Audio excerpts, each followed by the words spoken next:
요즘 뭐 신문이라든지 미디어를 보면 미국이나 한국이나 배반에 대한 이야기를 참 많이 하는 것 같아요. 그러니까 정치 권력이 좀 위태위태할 때거나 아니면 어떠한 교체 시기가 되면 미국에서도 이제 그 권력에 대해서 배반을 하느니 안 하느니, 한국에서도 과거에 배반을 했다더니 아니면 지금 배반하고 있다더니 앞으로 배반을 할 거라든지, 설교를 준비하면서 세상에서도 배반, 설교 본문에서도 배반, 이 배반의 그 시절을 저희가 지내고 있는 것 같습니다. 그래서 오늘 말씀의 결론이 그러면 우리 배반하지 말자 로 끝나면 될까요? 안 될까요? 저는 이 베드로의 배반처럼 우리도 그러한 오류를 범하지 말고 우리의 신앙생활을 정말 충성되이 예수님을 따라가는 그러한 삶이 되자고 다짐하는 건 맞는 것 같아요. 그러나 그냥 무조건 배반하지 말자, 무조건 배신하지 말자라고 단순하게 결론을 내리기에는 우리의 삶이 그렇게 녹록지 않습니다. 매주 우리는 하나님 앞에 다짐하지 않습니까? 이번 주 한 주도 하나님이 원하시는 삶대로 살겠습니다. 예배를 통해서, 말씀의 도전을 통해서 우리는 매 순간 다짐합니다. 설교를 듣는 여러분도 다짐하지만 설교를 하는 저는 얼마나 많은 다짐을 하겠습니까? 말씀을 전하는 만큼 살자. 말씀을 전하는 대로 살자. 그런데 우리가 다 알다시피 우리 많은 시간 그 약속을, 그 다짐을 배반할 때가 참 많은 것 같아요. 지난 일주간을 돌아봤을 때 우리는 어떻게 보면 가룟 유다와 같이 배신의 입맞춤을 하고 했었던 우리의 일상을 돌아볼 수밖에 없습니다. 그때 우리는 좌절할 수밖에 없죠. 그럼에도 불구하고 우리는 너무나 쉽게 배반하지 말자, 배신하지 말자라는 답을 너무 쉽게 얻는 것 같아요. 문제는 뭐냐면 그 답이 너무 쉽게 얻어지기 때문에 오늘 예수님이 하시는 일들에 관심이 없고 우리는 베드로에게만 관심이 있어요.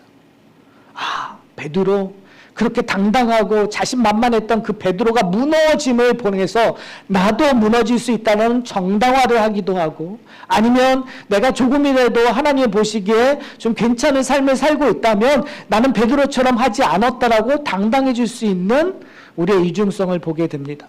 저는 그러지 않으셨으면 좋겠어요. 오늘은 사실은 베드로가 중심이 아니라 예수님의 모습이 중심이었으면 좋겠어요. 그러기 위해서는 오늘 본문을 좀 봤으면 좋겠어요. 오늘 본문은 장소가 바뀝니다. 그전에는 겟세마네 동산이었는데 지금은 대제사장 집으로 장소가 바뀌어요. 54절에 보면 이렇게 기록되어 있습니다. 예수를 잡아 끌고 대제사장 집으로 들어갈새. 여기서부터 다음 주에 저희가 살펴보겠지만 그 산헤드린 공회가 이루어지는 그 사이, 그러니까 결국은 빨리 예수님을 잡아서 그 6월절 전까지 결정하기 위하여 많이 서두르는 모습을 저희가 볼 수가 있어요. 그런데 제사장 집으로 끌어가는데 베드로가 어떻게 가고 있냐면은 멀찍이 따라가니라고 얘기하고 있어요. 멀찍이 따라간다. 베드로의 심정은 어땠을까요? 첫 번째, 제자들은 도망갔어요. 그렇죠? 그러니까 어떠면 적어도 여기까지는 베드로 자신이 얘기했던 말들을 잘 지키고 있어요. 다른 제자들은 두려워 도망쳤어요. 그러나 베드로는 적어도 여기 멀리 떨어져서 가고는 있지만 예수와 함께 가고자 하는 마음, 다짐은 제대로 지키고 있었어요.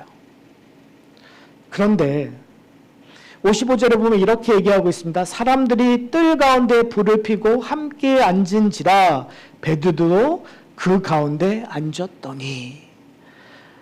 지금 누가는 의도적으로 우리에게 뭔가를 보여주고 싶어 하는 것 같아요.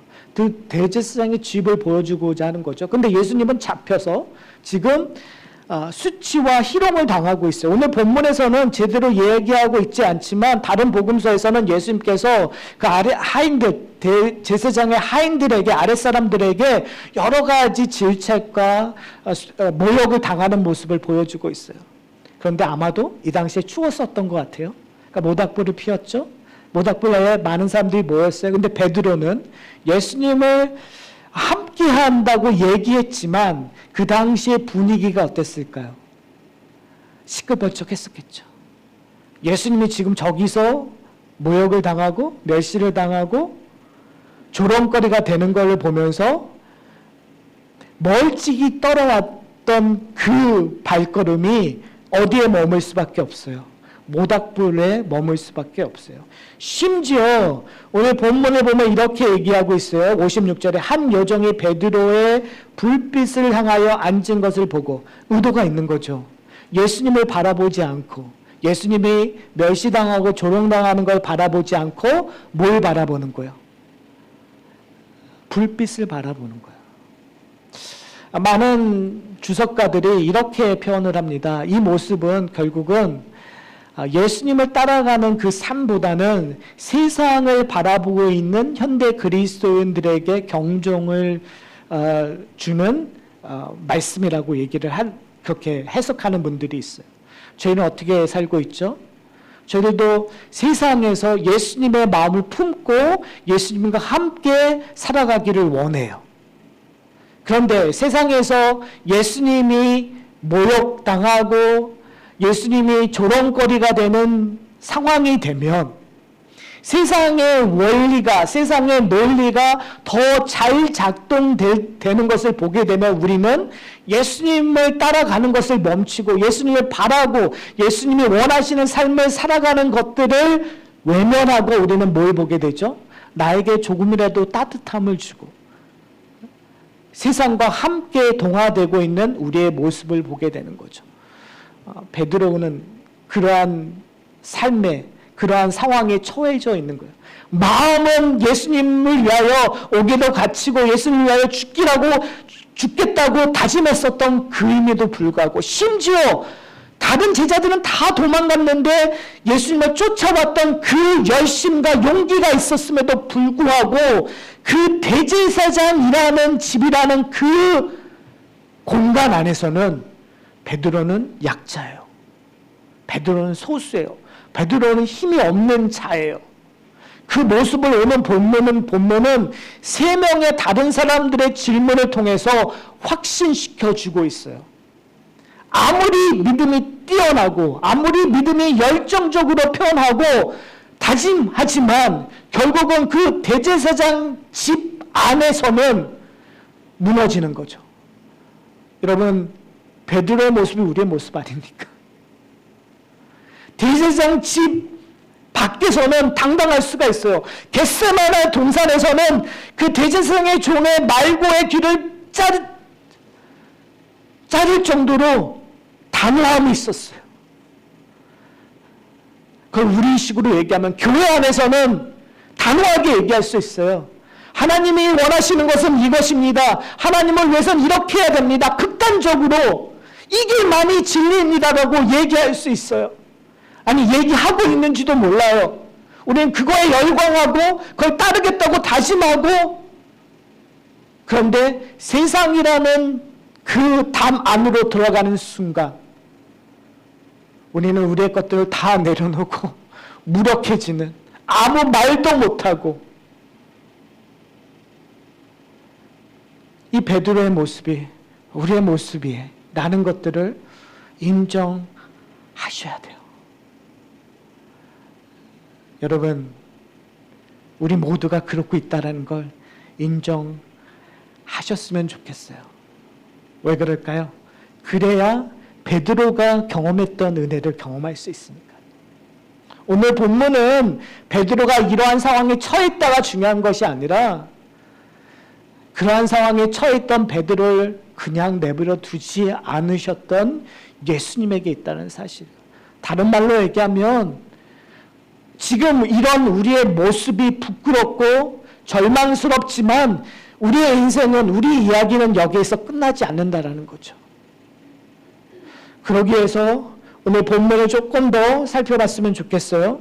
첫 번째 질문이 날라옵니다. 56절에 보면 이 여종이 뭐라고 얘기하면 베드로를 주목하여 보고 있다고 얘기해요. 그렇죠? 그러니까 베드로가 누군지 알고 있었던 거예요. 그리고 베드로를 주목하여, 의도적으로 주목하여 이르되라는 표현을 하고 있어요. 근데 이 주목하여 이러는 거 베드로만 봤다라는 거죠. 그런데 나중에 베드로를 보는 한 사람이 있어요. 지금 이 여종은 베드로를 주목해서 이렇게 얘기해요. 이 사람도 그와 함께 있었느니라. 예수님과 함께 있었다는 걸 내가 봤다.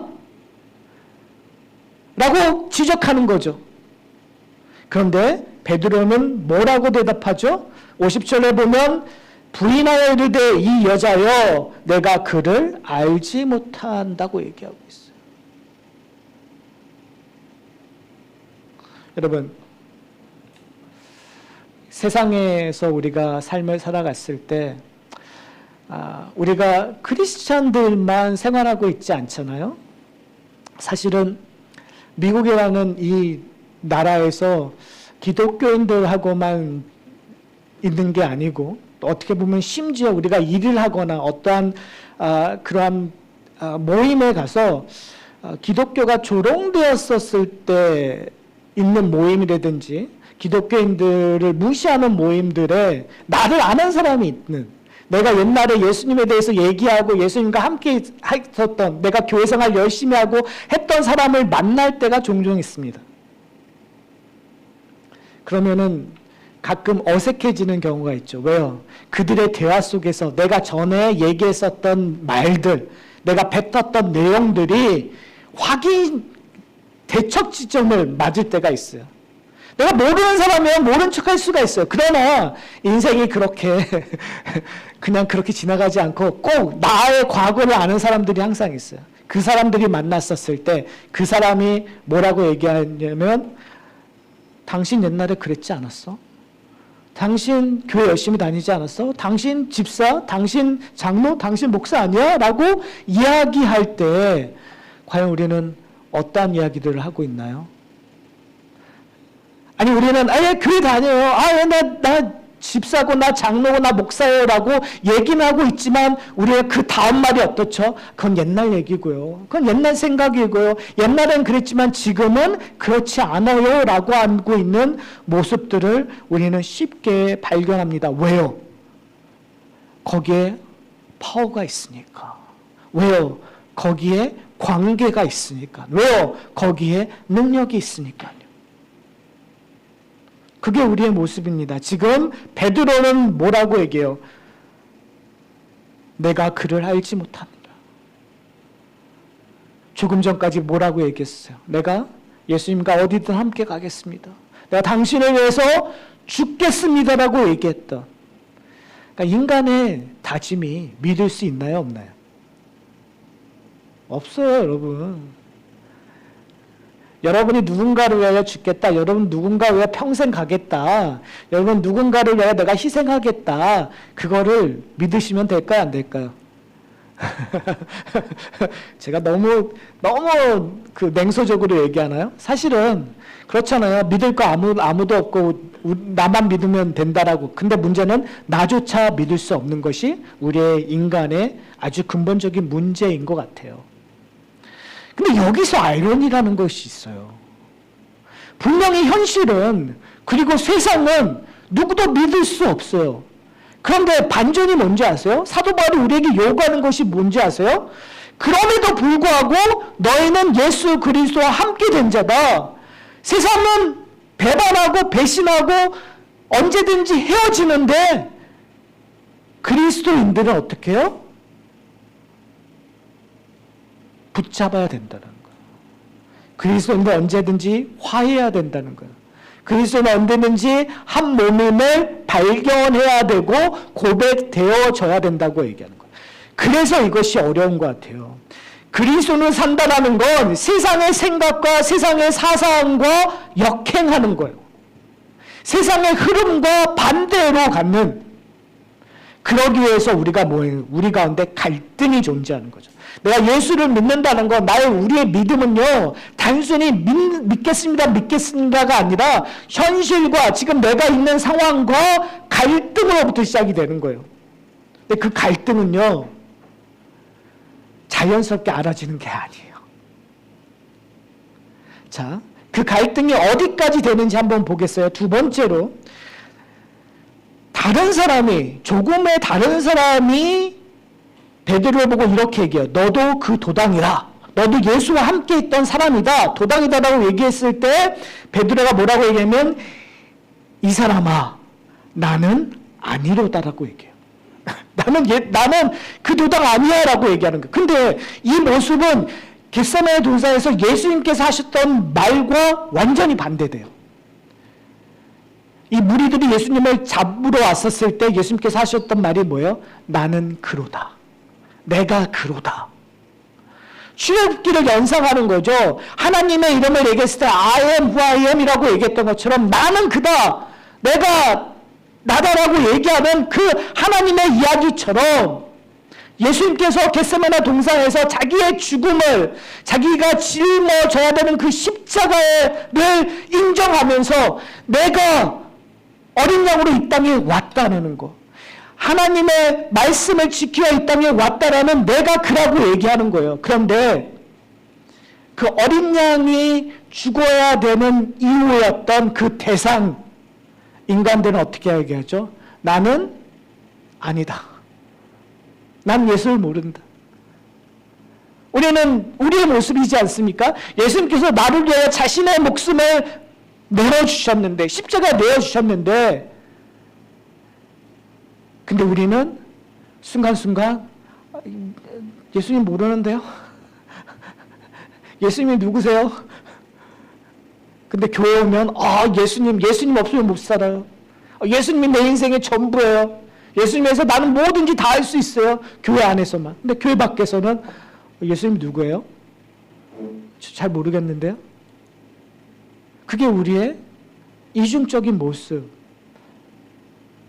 베드로와 똑같은 모습이죠. 항상 성경에서 3번 반복된다는 건 확인사사라는 거예요. 완전함을 얘기하는 거예요. 그러니까 오늘도 3번 반복하죠. 뭐예요? 베드로는 완전한 진범이라는 것, 완전한 죄인이라는 것, 완전한 배신자임을 확인시켜 주기 위하여 3번째 질문이 일어나요.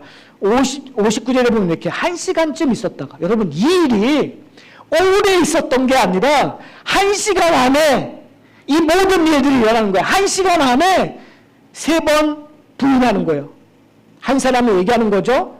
뭐라고 얘기해요? 장단컨대 내가 확신하는데 이 사람은 갈릴리 사람이니까 참으로 그와 함께 있었다라고 얘기하는 거예요. 그때 베드로가 뭐라고 얘기하죠? 나는 내가 하는 말을 알지 못한다.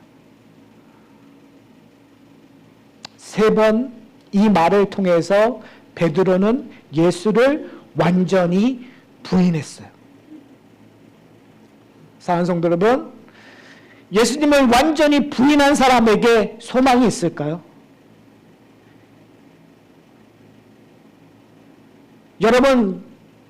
여러분의 주위에서 교회를 떠나서 교회를 비방하고 하나님을 믿지 않는다고 당당하게 얘기하는 사람에게 소망이 있을까요? 희망이 있을까요? 우리는 너무나 쉽게 소망 없다고 얘기하죠. 우리 저 사람 비판하고 저 말도 안 되는 얘기하고 있죠. 근데 과연 우리는 어떨까요? 밖에서 당당하게 얘기하는 사람과 교회 안과 교회 밖에 틀린 사람과 도대체 뭐가 다를까요? 저는 똑같다고 생각해요. 그 사람이나 우리나 받아야 되는 결과물은 똑같아요. 왜요? 우리가 예수님을 배반했으니까. 예수님을 버렸으니까. 베드로의 이야기는 남의 이야기가 아니라, 그리고 지금 교회 밖에서 하는 사람의 이야기가 남의 이야기가 아니라 우리의 이야기라는 것들을 먼저 인정해야 돼요. 왜 그러냐면 그걸 인정하지 않으면 그 다음 일은 절대 일어나지 않기 때문에 그래요. 그 다음 일이 사실 오늘 설교의 가장 중요한 일이에요. 지금 어떻게 보면은 누가는 의도적으로 이 이야기를 집어넣습니다. 60절 후반부에 이렇게 얘기해요. 아직 말하고 있을 때 뭐가 울었다고요? 닭이 울었다고 얘기해요. 읽는 사람들은, 이 성경을 읽는 사람들은 뭘 연상하죠? 닭이 울었다. 아, 베드로가 3번 부인했구나. 아, 이 사람은 진범이구나. 아, 이 사람은 정말 예수를 부인했구나. 이 사람이 약속했던 건 다 뻥이구나. 라는 것들을 읽는 사람은 인지하는 거예요. 그런데 중요한 건 뭐냐면 61절에요. 주께서, 여기서 주는 누구죠? 예수님이 돌이켜 베드로를 보시니, 지금 예수님이 뭘 당하고 계시는 거예요? 조롱당하고 계시는 거 아니에요? 저 멀리서. 그 가운데에서 예수님도 동시에 뭘 들은 거죠? 닭 우는 소리를 들었어요. 그런데 중요한 건 뭐냐면 예수님께서 그 닭 우는 소리를 듣고 베드로를 외면한 게 아니에요. 그 조롱과 멸시 당하는 거에 그냥 있어서 그냥 베드로를 깜빡 잊어버린 것이 아니에요. 뭐라고 얘기하죠? 누구를 보셨다고요? 베드로를 보셨다. 여기에 은혜가 시작이 되는 거예요. 사랑하는 성도 여러분, 우리가 세상에 살고 있었을 때 세상에서 어떠한 행동을 하고 어떠한 결론을 맺고 있는 것들 성령께서 보고 계실까 안 계실까요? 예수님께서 하늘 보좌에서 보고 계실까 안 계실까요? 보고 계신다라는 것이 은혜라는 사실을 기억하셨으면 좋겠어요. 가룟유다에겐 이런 얘기 안 하세요. 근데 베드로에게는 베드로를 보셨다고 얘기해요. 자, 그때 일어나는 일들이 은혜의 일이에요. 베드로가 주의 말씀 곧 오늘 달 울기 전에 내가 3번 나를 부인하심이 뭐요? 생각나서. 이 말은 뭐예요? 우리가 오해하지 않으셨으면 좋겠어요. 자, 독자들은 아, 닭이 울었으니까 베드로가 3번 부인했을 거라고 우리는 직감적으로 알아요. 그런데 다시 한번 얘기하면 베드로가 지금 모닥불 속에서 사람들이 질문했을 때 계속 부인하는 것들을 닭이 울었을 때 인식했을까요? 안 했을까요? 스스로 인식할 수 있는 능력이 있었을까요? 저는 없었을 거라고 생각해요.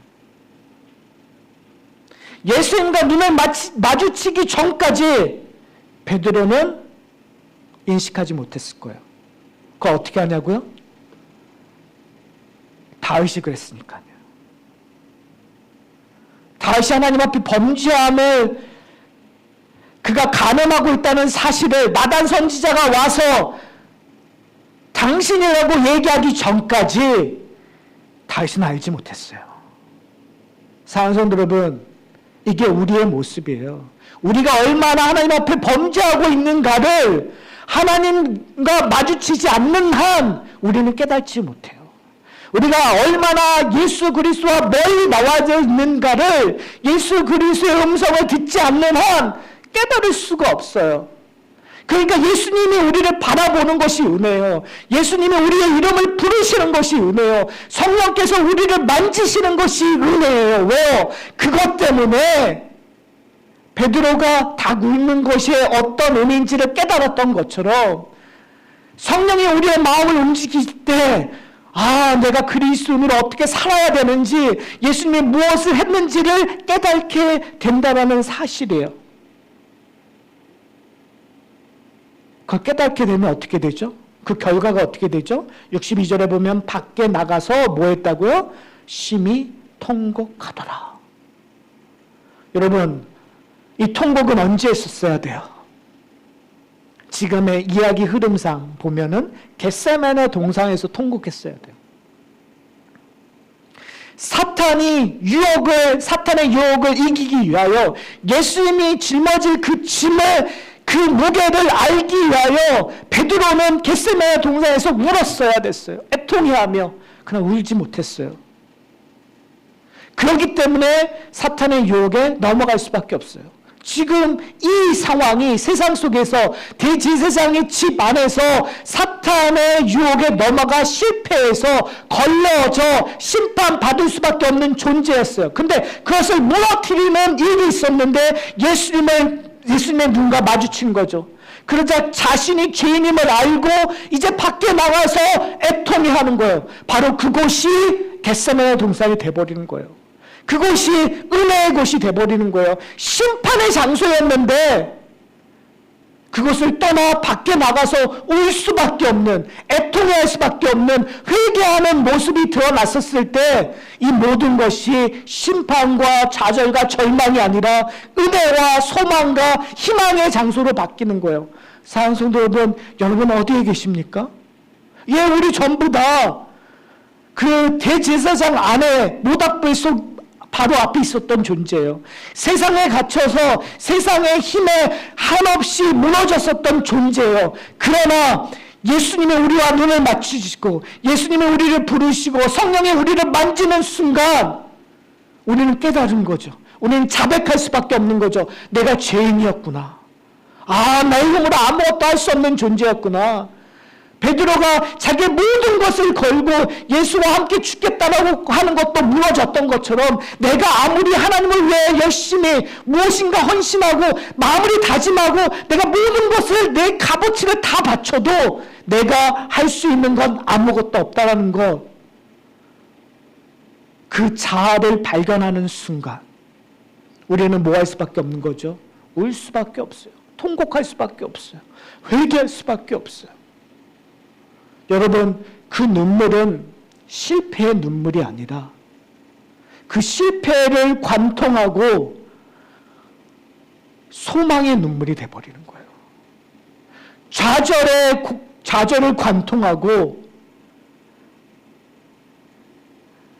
하나님 앞에 나가는, 그것을 소망하는 기쁨의 눈물로 변한다는 사실을 기억하셨으면 좋겠어요.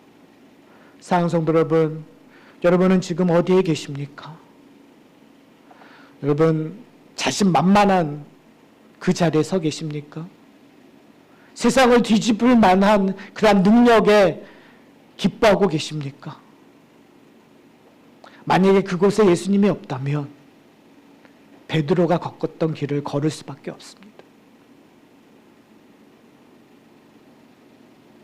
그곳에서 예수님의 소리를 듣는 것 그 자체가 은혜라는 것들을 깨닫는다면 그 사람의 고백은 내가 세상에 그 가졌던 것, 이 모든 것들이 헛되고 지금 내가 보잘것없고 능력이 없지만 예수로 말미암아 기쁘다라는 것을 고백한다면 그것은 그에게 축복이 될 거예요.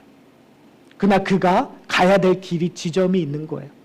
그것이 솔로몬의 이야기고 그것이 다윗의 이야기고 그것이 구약에 있는 모든 사람들의 이야기야. 근데 그 길을 가지 않는다면 모든 걸 가졌고 모든 것을 소유했고 모든 영광을 받았지만 결국은 그곳은 심판의 장소라는 것들 우리가 기억해야 되겠죠. 근데 만약에 여러분 지금 여러분 가장 힘든 곳에 계십니까? 내가 나를 볼 때 수치스럽고 나를 볼 때 정말 부끄럽고 나를 볼 때 아무런 값어치 없는, 내가 하나님의 자녀로서 아무런 능력이 없어서 좌절하고 절망하고 계십니까? 근데 그 자리가 은혜의 자리인 것들을 놓치지 않으셨으면 좋겠어요. 그 자리에서 예수 그리스도와 눈 맞추는 그런 은혜가 풍성히 임하기를 소원합니다. 그 자리에서 성령의 말씀을 듣고 내 모든 것을 폭발시켜 내 모든 것을 드러내요. 여러분 운다는 건 뭘까요? 여러분 왜 울까요?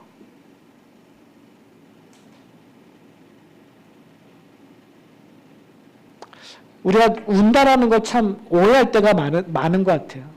근데 운다라는 표현들은 통곡한다는 표현들은 결국은 자기 것들을 내려놓는 과정이라고 저는 생각합니다. 우리 하나 놓치고 있는 게 있어요. 우리가 발음이라고 하는 거, 내가 낮아지는 곳, 그 낮아지는 곳이 정말 낮은 곳일까요? 여러분은 지금 가장 낮은 곳, 가장 힘든 곳, 내가 그리스도인으로서 가장 힘든 곳이라는 그곳이 여러분 가장 낮은 곳일까요? 아닐 수 있다는 것 여러분 생각해 보셨어요? 내가 신앙생활하는, 내가 지금 가장 낮은 곳, 내가 가장 비참한 곳이라는 그 신앙생활보다 더 낮아질 수 있다는 거 여러분 아세요?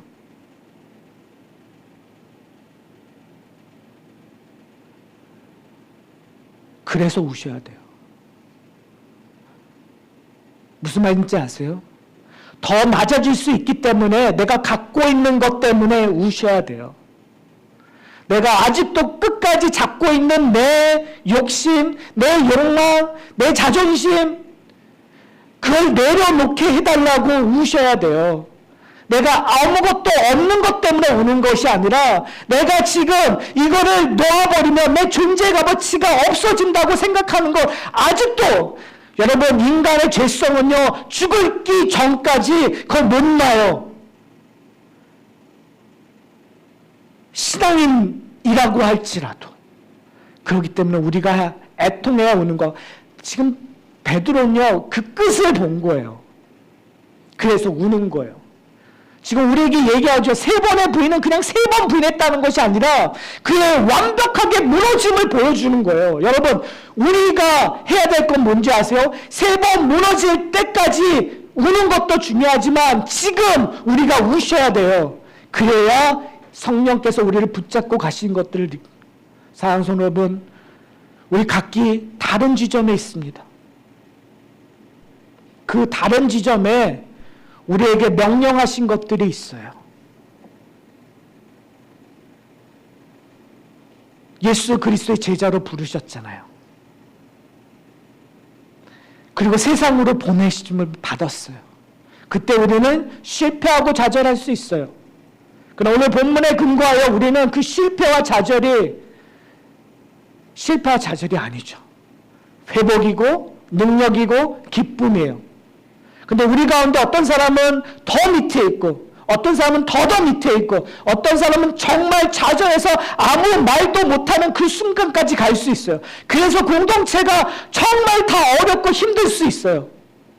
근데 여러분, 우리 공동체 여기가 다일까요? 아니요. 더 미칠 수 있겠죠? 아니요. 더 미칠 수 있겠죠? 근데 다른 말로 얘기하면 so what? 그래서 어쩔 건데요. 죄가 많은 곳에 은혜가 많다는 것처럼 우리가 고난이 많은 곳에 더 은혜가 많다고 저는 확신해요. 그 말은 뭐냐면 우리가 어디를 가든 우리 가운데 은혜로 다시 회복된다면 그 은혜와 회복이 우리의 공동체를 끌고 올라갈 거예요. 한 사람이 무너졌는데 한 사람이 회복됨으로 말미암아 우리 공동체를 끌고 올라갈 수 있는 힘이 성령의 능력으로 주어진다면 우리는 하나됨이, 그 하나됨으로 말미암아 하나님이 기뻐하는 그곳으로 조금씩 갈 거예요. 그것이 공동체의 힘이라는 사실을 기억하셨으면 좋겠어요.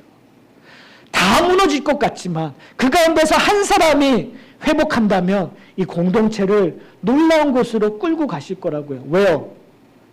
그 사람이 예수 그리스도의 음성을 듣고 반응함으로 말미암아, 그 놀라운 기적을 봄으로 말미암아. 여러분, 베드로의 변화가 12사도의 변화로 바뀌어졌어요. 12사도의 변화로 말미암아 초대교회가 변했어요. 그것이 우리 교회 공동체 안에도 일어났으면 좋겠어요. 사랑하는 여러분이 있는 자리, 그 자리가 어떤 자리든 우십시오. 애통해 하십시오.